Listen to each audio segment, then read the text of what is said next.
Porque quando Deus Ele nerfou ele. cria Adão e Eva, ele também cria algo tão tentador pra começar a ter pecado. Uhum. Por que ele criou esse fruto proibido? Eu vou responder colocando uma outra pergunta para introduzir a resposta. Quem pagou o maior preço disso? Nós? Não, ele. Por quê?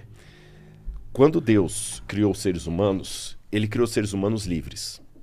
Tá bom? A inteligência artificial é muito legal. Mas eu não queria dormir com uma mulher de inteligência artificial. Não. Você entendeu? Pode ser uma foto chopada, mas eu prefiro o ao vivo do que a foto. Sim. Tá certo? Se Deus criasse um monte de iPhones ou Samsung, a gente ia obedecer o que Deus queria. O meu telefone aqui, se eu quiser agora aqui tirar uma foto de vocês, eu tiro, ele me obedece. Você entendeu? Se eu quiser ligar a lanterna aqui, ó, ele ligou, ele me obedece. Só que ele não me ama. Ele só é projetado para aquilo. Então, para me amar, tem que ser mais do que uma coisa inteligente, tem que ser mais do que uma coisa programada, tem que ser uma coisa livre. Então, a partir do momento que Deus criou seres livres, lembra que Deus não duela com seu próprio caráter, nem com a lógica? Deus assumiu um risco. Ele pode ser rejeitado. E ele poderia muito. Poderia. Desde o início da criação. Exatamente. Então, como eu falei, o meu celular não tem escolha. Isso estava no controle de Deus? Tava. Ele ser rejeitado ou não? Tava. De que maneira? Ele estava disposto a pagar o preço. Como eu falei, o celular não rejeita o que eu falo. A Laura pode rejeitar. Sim. Mas é melhor tê-la no relacionamento que relacionar com o celular. Uhum. Então ele criou seres livres. Só que ele colocou leis no universo para organizar a vida desses seres livres. Tanto leis naturais, leis da física, como leis morais. Por exemplo, o Sol tem a sua órbita. O Sol não está ali para poder ficar... A Terra não está ali para ficar fazendo quadrado. Tudo direitinho. Agora, quando essa lei de Deus foi quebrada, começou uma coisa no universo chamada morte. Antes não existia? Não. A morte não fazia parte dos planos de Deus. E como que a gente ia viver num mundo onde não se morre as pessoas? Ia ter lugar para todo mundo? Sim. Como? Ó, só para você ter uma noção, nós temos duas maneiras de responder isso. Uma delas, que o limite de crescimento de Deus seria encher a terra. Porque ele falou com Adão e Eva assim, cresçam, multipliquem-se e encham a terra. Alguns autores pensam, olha, encheu a terra, acabou. Toda vez que vem essa passagem pra mim, aí na minha cabeça fica assim, de coração, vou falar de forma chula. Isso era incesto? De coração. Sim, mas não, de coração era. O primeiro, no início, os primeiros filhos de Adão e Eva tiveram que casar com irmãos.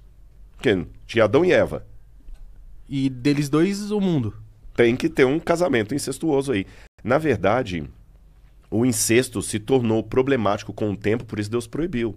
Mas eu não sei como era a fisiologia adâmica. Era outra fisiologia, não era diferente da nossa. Entendi. Você entendeu? Então, nessa questão, quando a humanidade caiu em pecado e foi condenada à morte eterna, e quando eu digo condenada à morte eterna, eu vou explicar isso. Porque uma vez o Richard Dawkins, aquele famoso ateu, escreveu Deus um Delírio. Richard Dawkins falou assim, Deus é um manipulador, um marido ciumento, aquele que fala assim, ou fica comigo que não eu te mato. Porque parece mesmo, quando você olha assim, Deus fala assim, olha, se você ficar comigo, eu vou te amar e vou te trazer para o paraíso. Se você não quer, eu vou te jogar no inferno. Realmente, parece um namorado possessivo. Vou falar com ela, ou fica comigo, ou senão eu vou te matar. Isso é um bandido que faz um negócio desse. Então Deus é assim. A comparação não é essa. Quando Deus fala para nós ficarmos nele, senão nós vamos morrer, seria algo semelhante à água dizendo para o peixe, viva em mim, senão você vai morrer. A água não é um namorado possessivo. Se a água pudesse pensar, né? Sim. A água é o único meio do peixe viver, porque não existe vida de peixe fora d'água. Então, se a água vira para o peixe e fala assim, peixe, não saia de mim, senão você vai morrer, a água não está sendo manipuladora, nem possessiva, nem arrogante, nem ciumenta. A água está sendo apenas lógica. Da mesma maneira que a água diria para o peixe, viva em mim, senão você vai morrer, Deus diz para os seus filhos, fiquem em mim, senão vocês vão morrer, porque não existe vida fora de mim. Só que quando a humanidade rompeu com Deus, ela escolheu a morte. E como Deus ficou quando ele viu a morte? Arrasado. E aí... Ele não pode dar uma segunda chance Resetar. disso de novo. É tipo assim, ó. Erraram. Resetar. Tchum, vamos de novo, mais uma, pra ver se Eva e Adão vão... Poderia. Se ele não fosse coerente com o caráter dele. Pô, é Deusão, né? Mas ele não tá Deusão. devendo... Mas tipo assim, Deus não tá devendo explicação pra ninguém. Mas Deus não duela com o seu caráter. Essa que é a questão. Nós duelamos com o nosso caráter. Você entendeu? A gente Sim. tem aquele negócio, não, no escondido eu faço, ao vivo não. Deus não duela com o seu caráter. Porque... Mas se ele sabia de tudo, como que ele não sabia da morte? Ele sabia, e ele resolveu pagar o preço mesmo assim. Ah, E como é que é essa questão de pagar o preço? Outra parábola para vocês. Dizem que uma vez um rei colocou regras no reino dele para organizar a vida de todo mundo. E tudo funcionava bonitinho. Por exemplo, ninguém roubava naquele reino, porque estava escrito na lei lá: se alguém roubar, vai ter os olhos arrancados. Causa e consequência. Ninguém roubava. Todo mundo dormia com a porta aberta, não tinha tranca, a delegacia ficava às traças, porque ninguém ia preso. Se roubava, quem quer perder o olho? Um belo dia, os soldados trouxeram: majestade, esse rapaz aqui foi apanhado em flagrante, roubando. E a lei mandou arrancar os olhos. Sim, a lei manda isso. Só que tem um problema, majestade, é o seu filho. É o príncipe. nossa. E o menino implorando: pai, não arranca meu olho, não, pai, não arranca meu olho, não arranca meu olho. Se você fosse aquele rei, o que você faria? Eu não ia arrancar, não. No papo reto. No papo reto. Eu não no papo reto eu não arrancaria não do meu filhote, não. Ele falou, caralho... Aham. ia Se dar você uma não sandáliada arrancasse, nele, assim. o que o povo ia falar? Ah, esse rei não é justo.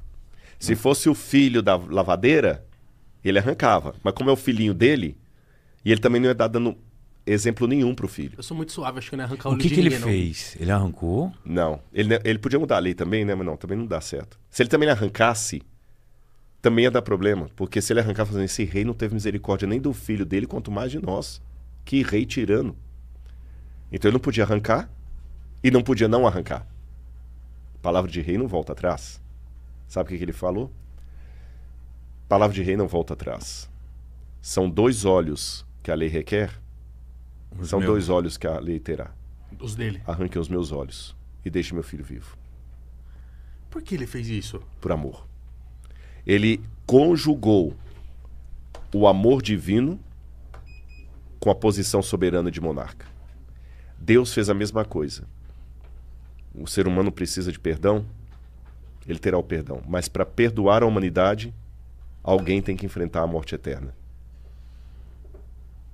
Aí fala São João 3,16: Deus amou o mundo de tal maneira que deu o seu único filho, para que todo aquele que nele crê não pereça, mas tenha vida eterna. Ou seja, para a gente ter esse papo reto aqui, Jesus morreu na cruz do Calvário. Isso para mim é tão sério, tão forte, tão lindo, que eu sei que a única coisa que me garante ir para o céu não é a boa obra que eu faço, não é a caridade que eu faço, não é guardar a lei, é aceitar a Cristo como Salvador pessoal. E os meus pecados estão lavados no sangue do Cordeiro. E daqui por diante, e os erros que eu cometer, Ele pode me perdoar se eu me arrepender. E as obras são só o resultado da minha caminhada com Ele. Existe pecado imperdoável? Existe. Jesus falou. Que é o contra o Espírito Contra o Santo. Espírito Santo. E o que é o contra o Espírito Santo? É você duvidar dele? O pecado contra o Espírito Santo é quando a pessoa atinge tal situação em que a pessoa não volta mais, ela não se arrepende mais. Não é Deus que desiste da pessoa, a pessoa que desiste de Deus de maneira Finita, assim. finita, não tem como. Por exemplo, o diabo cometeu o pecado contra o Espírito Santo, não tem mais como o diabo se arrepender. Não mesmo? Não. Pela Bíblia, o caso dele já está decidido. Entendeu? E, ó, aí, O Judas chegou um momento que ele não arrependeu mais. Tá, mas aí isso me faz crer também que, tipo, pra uma pessoa cometer um erro contra o Espírito Santo, ela tem que ter uma base, ela tem que ter tipo assim, imagina uma pessoa que nasceu, é que eu fico me perguntando, assim, a gente é brasileiro e aqui a gente tem muito contato com a Bíblia, com igrejas católicas, igrejas evangélicas, e aí eu fico me perguntando, uma pessoa que nasceu na África, uma pessoa que tá lidando com candomblé, com umbanda, a pessoa que nasceu talvez... É que eu esqueço o nome da religião que acredita em Maomé. É o islamismo. Islamismo. A pessoa... Porque... o que aconteceu? Essa pessoa só nasceu em outro CEP.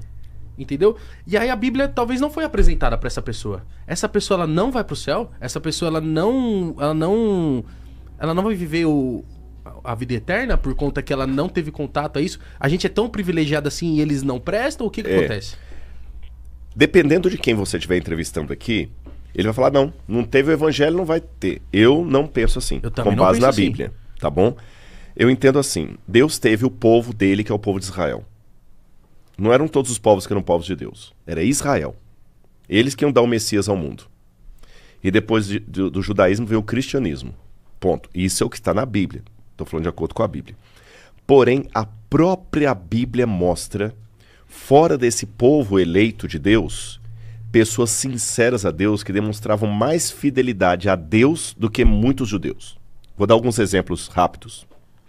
Quando Jesus nasceu, Herodes, que era meio judeu, meio idumeu, mas tudo bem, era o rei dos judeus, mandou matar as criancinhas para matar Jesus. Mas 3 magos, astrólogos, lá da Pérsia, provavelmente da Pérsia, vieram para adorar Jesus. E eram pagãos. Pagão é que não acredita em Deus, né? Que não acreditam no Deus da Bíblia. Sim. Por exemplo, o pagão acredita em Deus, quem não acredita em Deus é o ateu, né? Ah, sim. O pagão é aquele que não acredita no Deus da Bíblia. Eles vieram lá. Então, parece que de alguma maneira Deus falou com eles lá. Outro exemplo. Quando Jesus estava indo lá para onde hoje é o Líbano, veio uma mulher Ciro-fenícia. A Bíblia fala cananeia. Chamar alguém de cananeia era a forma mais pejorativa que tinha. Sério? O que é É, Canané? porque cananeia eram os inimigos mortais dos judeus. Sabe qualquer palavra hoje que vira um desqualificador, uma ofensa? Chamar uma pessoa de cananeia, nem era usada mais essa nomenclatura. E a mulher veio lá, Jesus, tem misericórdia de mim, minha filha tem endemoniada. E os discípulos, tira essa mulher daqui, ela está incomodando. Jesus olhou para ele e falou assim, olha, eu em Israel não encontrei fé como dessa mulher. E ela era pagã. Ruth era moabita, que era um povo inimigo também do povo de Deus. E Ruth veio demonstrar na Bíblia com uma fé genuína, tremenda. Então, o que eu aprendo disso? E para terminar, Jesus um dia falou com Nicodemos assim, Nicodemos, o Espírito de Deus sopra onde quer. Você ouve a sua voz, mas não sabe de onde ele vem nem para onde ele vai. Na língua grega, onde isso está escrito, tem um trocadilho entre vento e espírito. E no aramaico também que Jesus falava, que é a mesma palavra.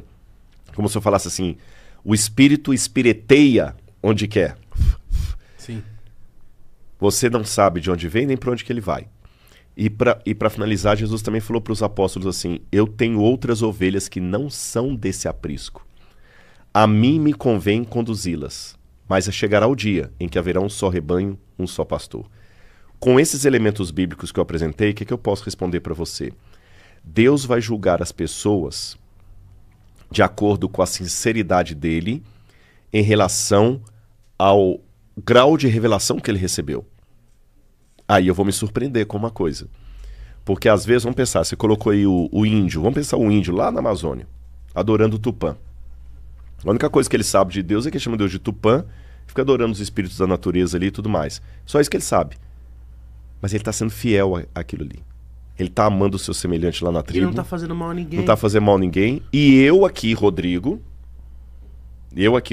com toda a teologia, a erudição, eu estou menosprezando o meu irmão, eu estou falando mal do outro, eu estou cuspindo na dignidade do outro, E às vezes com a Bíblia eu debaixo estou do com braço. inveja do outro e com a Bíblia debaixo do braço. Aí Parece que tá cego, né? tem um autor, e Paulo dizia que o que de Deus se pode conhecer, Deus manifestou no mundo inteiro através das obras criadas. Então ninguém ficou em trevas absolutas. Aí tem um autor chamado John Milton, autor do Paraíso Perdido. Ele dizia que no céu nós vamos ter 3 surpresas. Pessoas que a gente tinha certeza que ia encontrar lá, pode ser que a gente não vai encontrar. A terceira surpresa, pessoas que eu nunca imaginava encontrar lá, eu vou encontrar. Cadeira cativa. E a terceira surpresa, uau, eu também estou aqui. Apesar de tudo que eu fiz.